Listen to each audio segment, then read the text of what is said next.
श्रद्धेय कैवल्यवासी पामनाचार्य पंडित पूज्य महंत सारकर बाबा आणि त्यांच्या श्रद्धांजली या शोक सभेला उपस्थित संपूर्ण भारतातील आचार्यगण, उपस्थित सद्भक्त अच्युत गोत्री बंधूंनो,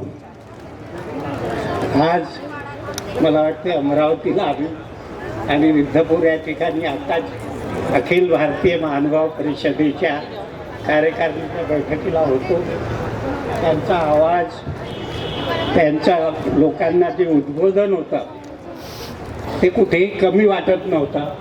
आणि असं वाटलं नाही की बाबा एकाएकी या पद्धतीनं त्यांना देवाज्ञा होईल.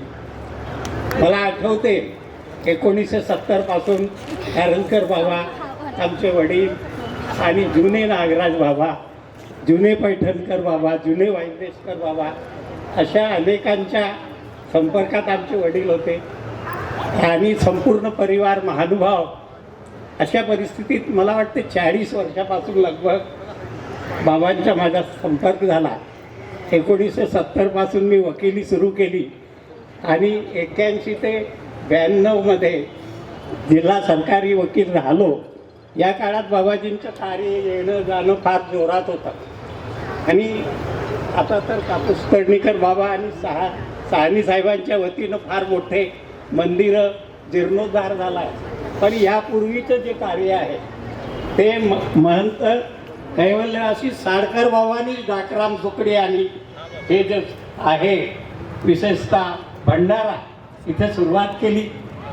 एक तर मला प्रसंग आठवते की जिथे आता जोशींचा वाडा आहे, जिथे भंडारेकरांचं निवास आहे, जिथे बाबा सारी मंडळी आहे, आणि त्यांनी दुसरीकडेच आपल्या स्थानाच्या शेजारी काही खोदकाम सुरू केलं, बाथरूमचं. बाबांना ते आवडलं नाही. आम्ही सगळ्यांना संपर्क केला, 2-4 जिल्ह्यात फोन करून.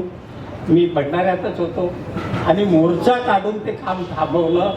अशा प्रकारे लढल्या की त्यांची प्रवृत्ती होती. आणि मला वाटतं हे गरजेचं आहे कधी कधी बाबा. आता मी लहान माणूस आहो, पण मी त्या लीळा चरित्राच्या संपूर्ण कार्यात मी सहभागी होतो. माझ्यावरही केसेस झाल्या होत्या. ते जुनं विश्वमंगल आणि हे सारं तुम्ही जाणताय, त्याचा उल्लेख न करता, पण शेवटी बाबांच्या मनात ते आहे, होतं. आणि माझी एवढीच विनंती राहील या प्रसंगी की बाबांना खरंच श्रद्धांजली ते आहे की संपूर्ण आता बाबांनी भारतातलं एक अखिल भारतीय मोठं खरोखर आजचं आपलं जे कार्य आहे वाखाणण्याजोगं आहे. आता मला नाही वाटतं की वेगवेगळे मंडळ कुठेही असले, मी तर म्हणतो सगळ्यांना सर्टिफाईड करा.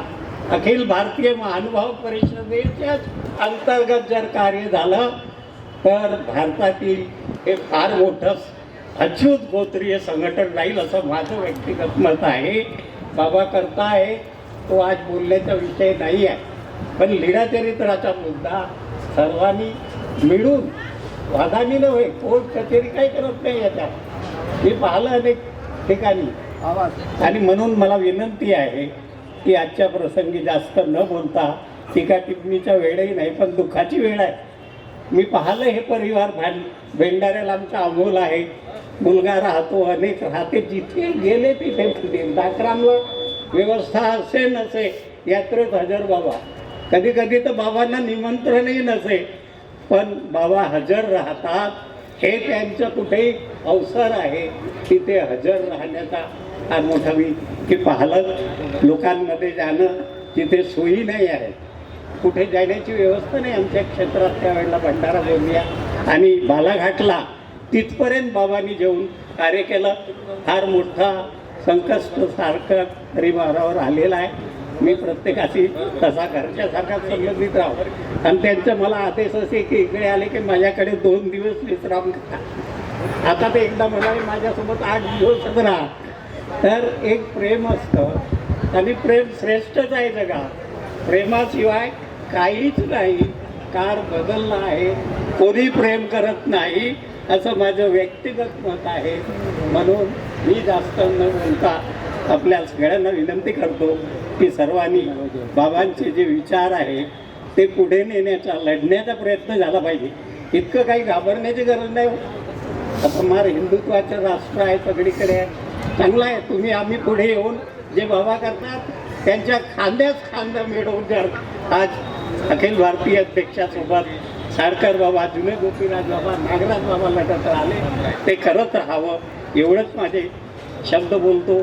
आपल्या सगळ्या परिवाराच्या दुःखात मी सहभागी आहे एवढं बोलून शेवटचा अखेरचा दंडवत शोक शब्द माझे 2 शब्द पूर्ण करतो. यानंतर